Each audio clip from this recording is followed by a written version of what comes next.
Hi, I'm Bill O'Reilly. Thank you for watching us tonight. Does the Obama administration understand how to wage war? That is the subject of this evening's Talking Points memo. Last week, Taliban attacked a small village inside Afghanistan, beheading at least 3 civilians, and indications are they killed other unarmed folks with hand grenades.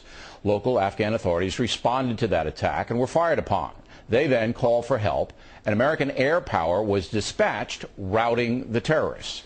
Less than an hour later, Taliban called the press, claiming the U.S. had killed scores of unarmed civilians on purpose. Of course, the corrupt press immediately reported the propaganda without knowing what actually happened. Then, the President and Secretary of State Clinton made statements.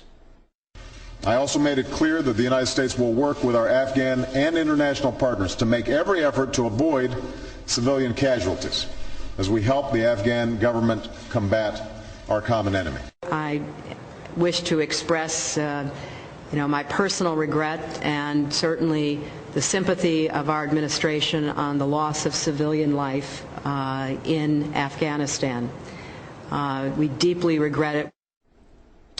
Secretary Clinton then went on to say there would be an investigation, which there should be.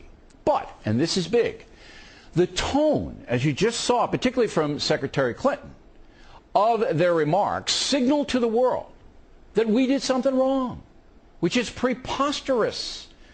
These Taliban killers hide behind civilians while murdering other civilians. Are we supposed to let them do that?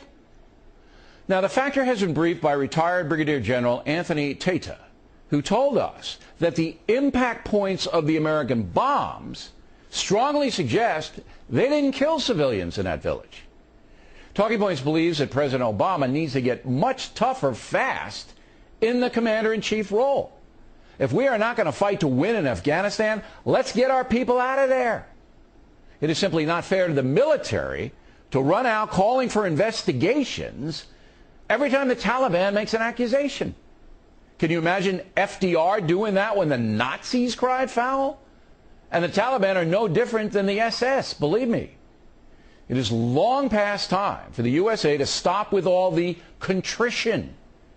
As in Iraq, the military is fighting and dying to give the Afghan people a chance at freedom, a chance to live their lives without the threat of being beheaded.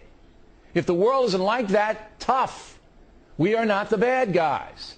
And the president should make that much more clear than he has. And that's a memo. Now for the top.